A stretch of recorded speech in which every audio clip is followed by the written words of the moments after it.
मी old school ती Gen Z ती city वाली आणि मी देसी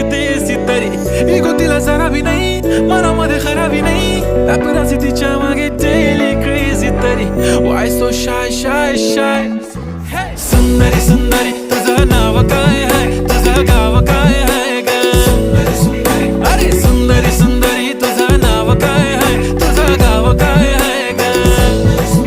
अरे सुंदरी तुझं नाव काय आहे तुझं गाव काय आहे ग ती ओजी एकदम फाईन आहे आणि थोडीशी डिवाइन आहे कशी लाजते बघून आयना आणि चेहऱ्यावरती शाईन आहे खानदानी ग्रॅटिट्यूड ॲटिट्यूड पुरा एशियाना चौथं किलं स्टाईल केलं तिच्या समोर फिक्क गोल्ड आहे बोलायला पक्की बोल्ड आहे खरंच खूपच सुंदर आहे